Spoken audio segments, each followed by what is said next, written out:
Previously on The Valley. You gotta take it step at a time sometimes, Mom. I told you not to call me that. Call me Mother. A is for ant, B is for bird, C is for cat. D? D for the dinosaur? No. D is for dog. What do you think lies behind the mountains? See there, Terence, where the light shines so bright?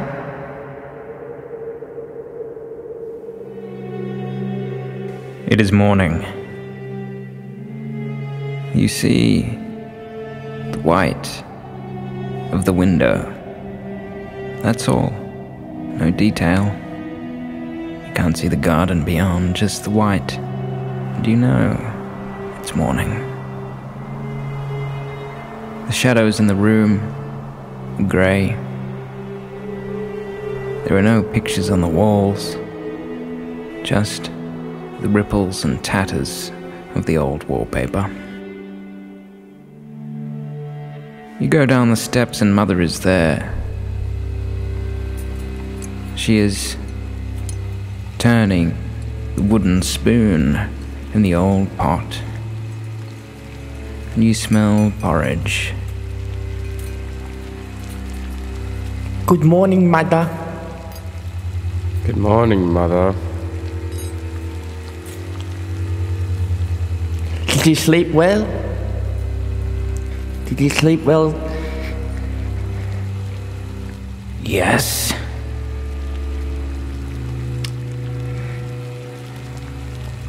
I did too.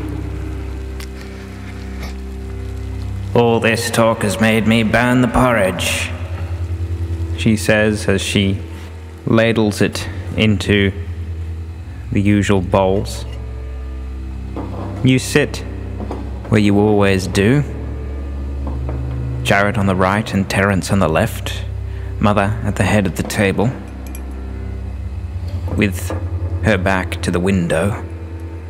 The white light shines and casts her front in shadow. A shadow which stretches across the table. Mother, I had a crazy dream last night of colorful bearded men and also of that big tree outside. You know that big tree? The tree I used to always climb? Yes. She seems distant this morning. She stares straight ahead, not even bothering to look at you. She seems strange. You've never seen this look pass over her face before. It seems as if she's pondering. I had a dream about that tree too. I saw a man. He came with wood, hammer, nails, and he planted a stake in the ground, and then hammered another and another into the stake, and by the end of it, he had made the tree, and he stood on a tall ladder, and he tied the leaves on with needle and thread. She seems to be in a sort of reverie. And then her face changes. It darkens. She looks back down at her porridge. Who was this man, Mother? She ignores you for the rest of the breakfast, then gets up and takes a metal spatula and begins to scrape the insides of the porridge pan. This terrible scraping sound. She removes the burnt porridge from its edges. Sort of like scrunching up my face and put my fingers in my ears. She stops for a moment and says, "Today you clear the droppings. Terence, you've been dreading this day. You've felt it coming for a while now. The tree has changed shape.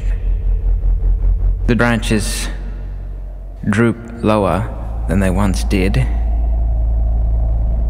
And you see the droppings falling from the 1,000 spindly branches. Mother takes you outside. She gives you each a bucket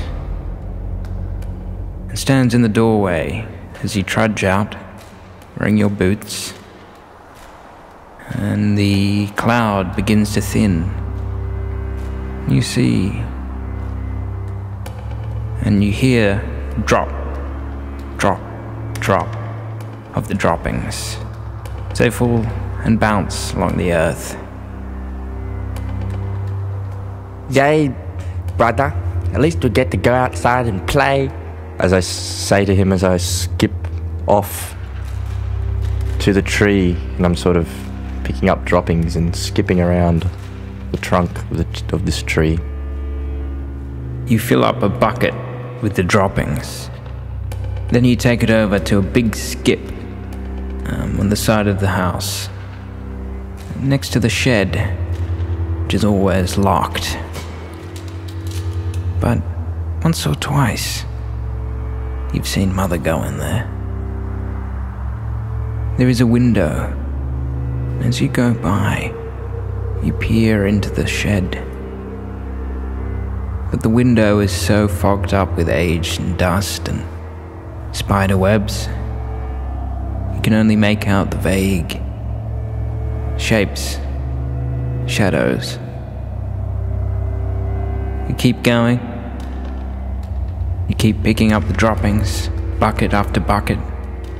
At first, it was good. It was fun, even.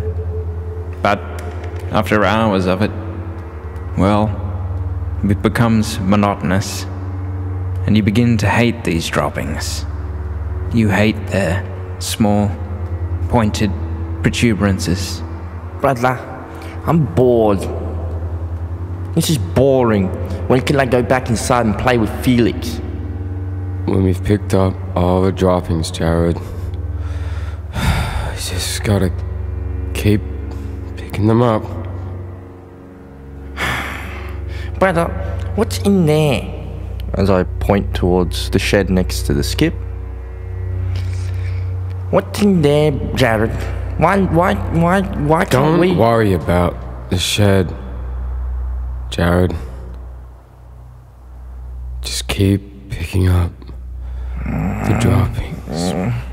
I look towards the shed as my bucket fills up and the lethargy in my arms almost demands that I drop it. I walk towards the skip, but with my eyes on the shed. Place the droppings into the skip and keep an eye out for Mother. Is she in my sight? No. I try and look inside. You peer in and squint. You can see dark shapes. You see a fly caught in one of the webs on the window, and it shakes violently. It shakes and shakes and shakes. And then you turn back and you look and you see that Jared is gone.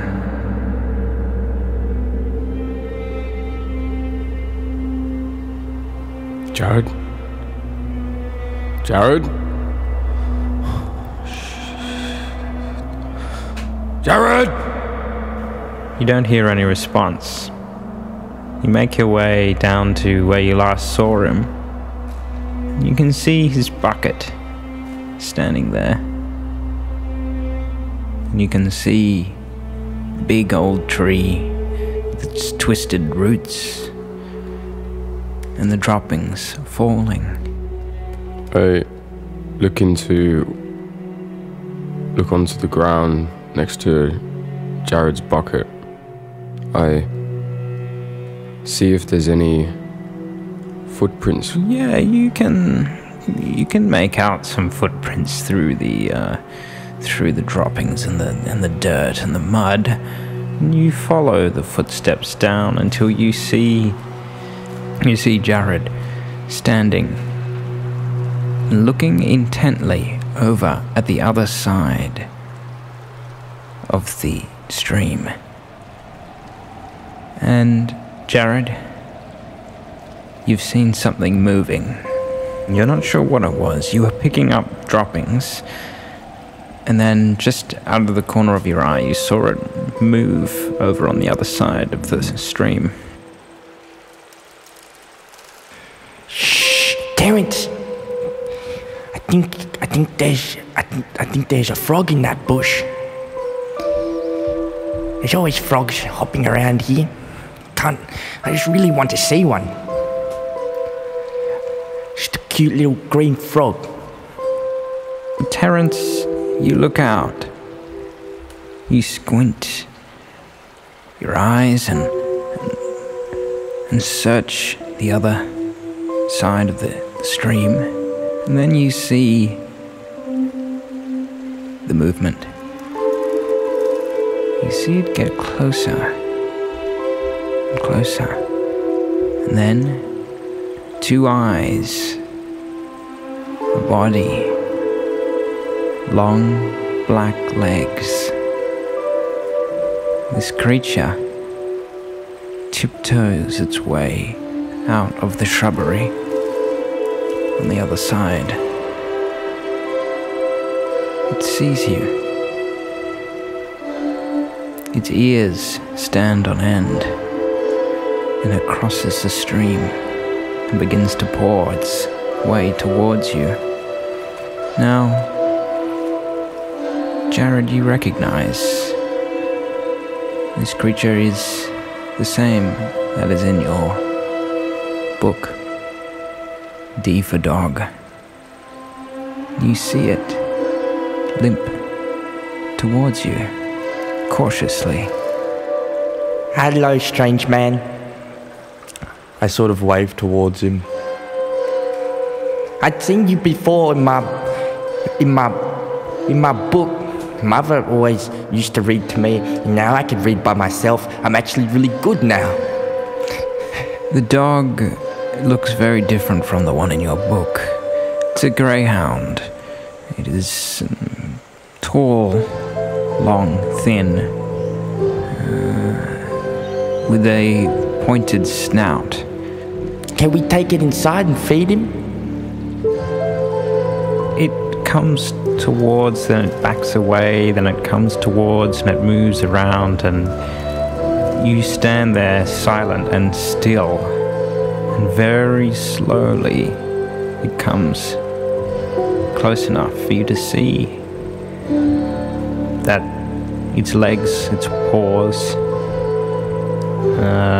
covered in thistles and thorns, and it limps and comes up to you and makes a whimpering sound. It looks up into your eyes. But brother, he needs our help. Look, his paws. Wait. I reluctantly, with shaking limbs, take a step towards this dog and extend my left hand out. It comes up to you and it licks your hand approvingly. See, brother, he's not scary dog. He's a good boy. I sort of kneel down and... Well, you don't need to kneel down. You're basically... Yeah, okay. He's actually that tall, well, this dog. He's tall and you're short. Sort of want to take it and grab one of his paws. Ready to grab one of his paws with what the thorns in them. You start sort of pulling out the thorns. I'll cover my hands with the water from the creek and also pull some of the thorns out and kind of wash where the thorn was with my wet hands. You guys tend to the dog for a time, and finally you manage to pull out all the thorns, and it licks at your hands, thankfully. And then it seems, after a drink of water, its energy comes back, and it seems as though it wants to play. It skips around and starts making small yapping sounds at you. It's panting and wagging its long black tail. I've always wanted a dog, brother. This is great. I bend down and pick a stick up and throw it. The dog runs after the stick. We can't keep the dog, Jared. Why not? What are we gonna feed him, Jared? Porridge. Porridge? Please, brother, please, can we keep him? It's not up to me. It's up to Mother. And you already know what Mother will say. But he would fit right in with us. Even Mother needs a little bit of cheering up from time to time. The dog returns, panting, the stick in its mouth, and holds it to you to throw it again.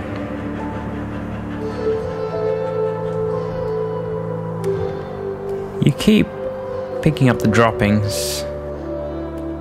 Terence, you're always sort of looking over your shoulder to see if Mother is watching.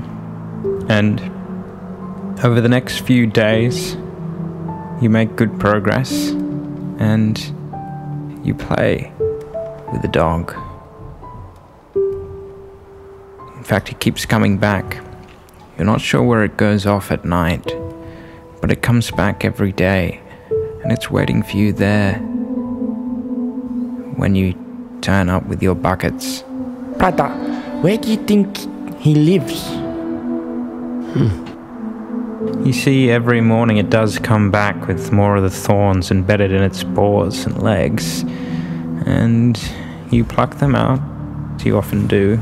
Perhaps the dog just sleeps in the woods. Can we follow dog?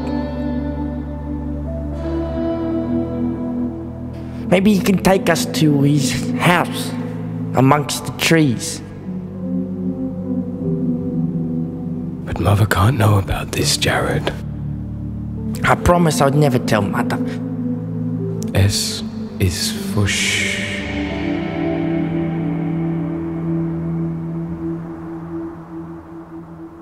That night, you tiptoe down the stairs to try and break free again under cover of darkness. Remember, Jared, with me, right? S is for Remember, not that one. Don't step on, no, don't step on that one. yes. Skip that one. Where do you think you're going? There was a... Mother. Sorry, Mother, there was a bird outside and it was waking Jared up. I thought I would throw rocks at the bird, get him away. Sorry, Mother. She looks at Jared. You can see her in the dark, her white nightgown. She stepped out from behind the stairs and surprised you. It's true, Mother. It was a big bird plucking at our window. Don't lie to me, boy. I sort of step back and press my back up against the wall of Tell the staircase. truth to your mother. We've told you the truth, Mother. She seems enraged. There is a fire in her eyes, which you've only seen once, Jared. You remember that time now. You remember standing by the small pond outside. Perhaps one day there had been fish in there, but you can't recall now. You picked up one of the stones from around the pond, and underneath you saw many tiny little bugs and worms scurrying out from the light. And then, as you stared at those tiny moving creatures, you heard her screaming. She grabbed you. "Boy! Never turn over the stones!" She took you into the house, slammed the door, and shut you in your room. You cried then. Now, you feel the same. You begin to cry uncontrollably. Mother grabs you and pulls you up the stairs. Terence, she leaves you. She takes you, Jared, into the room, into your bedroom, and slams the door. And she goes down the steps again. "No, Mother, please. No, not again, not like last time." And as I sort of bang on the door, She comes down towards Terence. "Trying to run away from your own mother? Don't you know I birthed you?"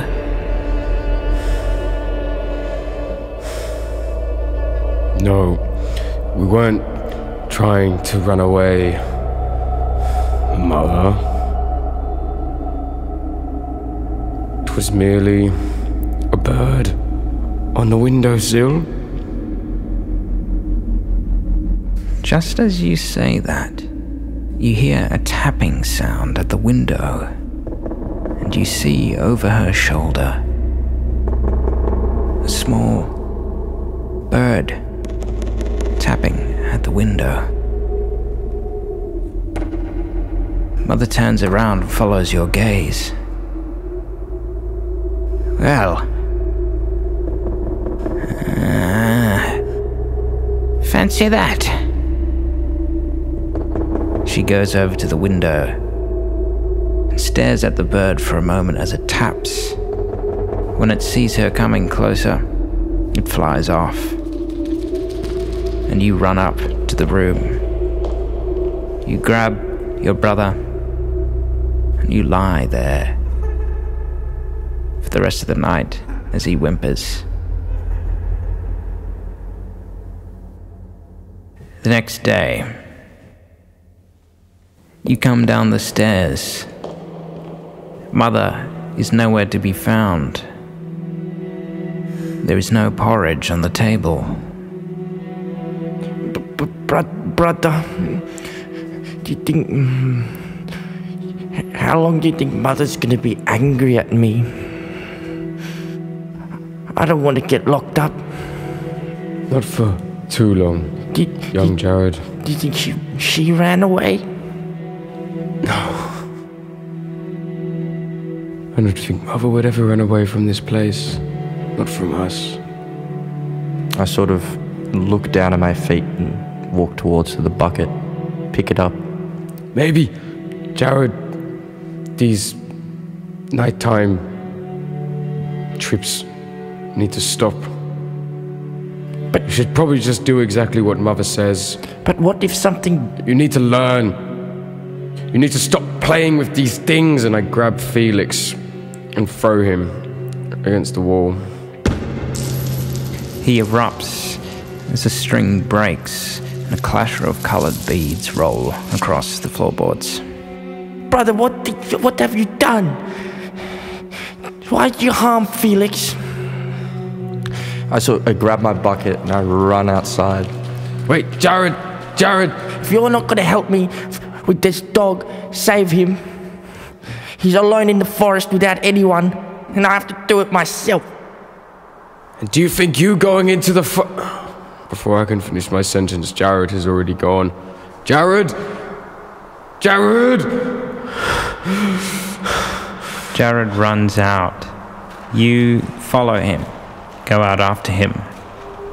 You walk out into the garden, see him run, and then stop just before the big tree. And then you hear a clicking sound.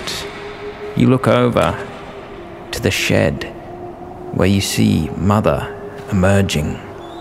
She shuts the shed door and gives you a look. You've never seen that expression on her face before. And something about it unsettles you. She goes back into the house. You follow after Jared with your bucket. As you come up to him, you see he's looking down at the dog, lying on the earth in a pool of blood. Brother, he's not. Why isn't he not moving? Why is he? It's okay, Jared. It's okay. But yesterday he was running around and he had so much energy. Only sleeping, Jared. He's only sleeping. Go on. Go back inside. I'll tell you when he's awake again. Just go to your room. Who would do something like that? He just wanted a home. He's only sleeping, Jared. He's only sleeping. Now come on, go to your room. You don't need to pick up the droppings today. I'll talk to Mother. Maybe we'll put some honey in your porridge. Yeah? Yeah? You like that? Go and grab Felix and go back to your room. Without saying anything, I just stare down, tears running down my face, and I run back inside and slam the door shut behind me. I remain next to the dog. Its body is mangled, lying there, its flesh ripped apart by a sharp knife. You see flies gather. I take the empty bucket and I walk towards Mother. You did that? You did this? Did what? The dog? What dog? What dog? She smiles at you. What dog? Oh. Are you going to try and pretend that you would have never noticed Jared and I with a dog? A boy! Mother, Jared's only a boy!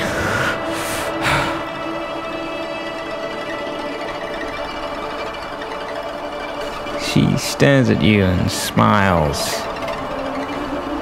You are a boy, just like him.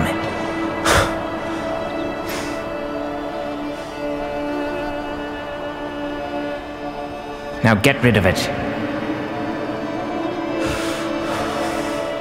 No. We're leaving. Leaving? We're leaving today. Now. Leaving your old mother? Yes. You can pick up the droppings. I don't think so. She grabs your arm. She tries to pull you. Get off of me! I attempt to push her forearm off. You push her off, and she steps backwards, aghast, and she stares at you. Her face changed. Very well. You won't last long out there. She turns round and goes back into the house. I'm panting with anger. It's the first time I've ever confronted her. I'm shaking, but I look at that shed. Perhaps anger steals my rationality away, and I kick the door.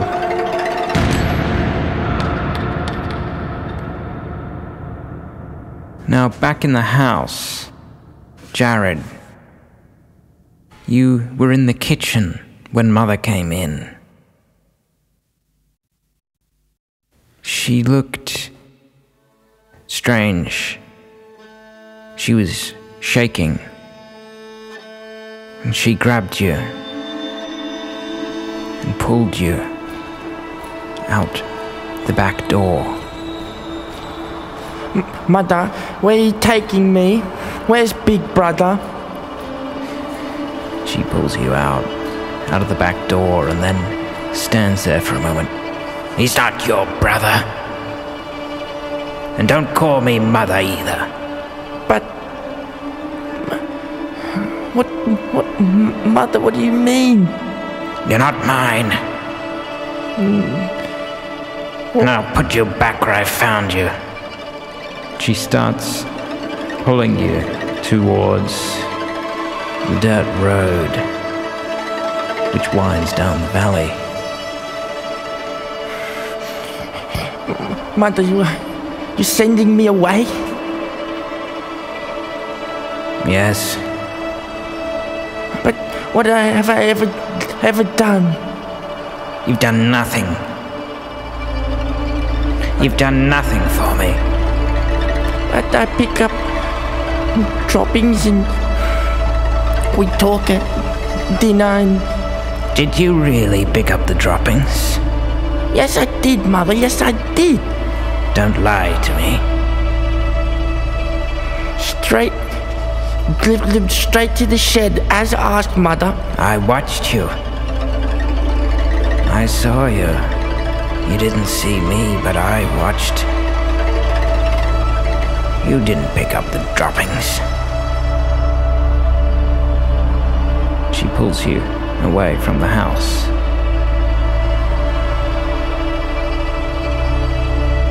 Terrence.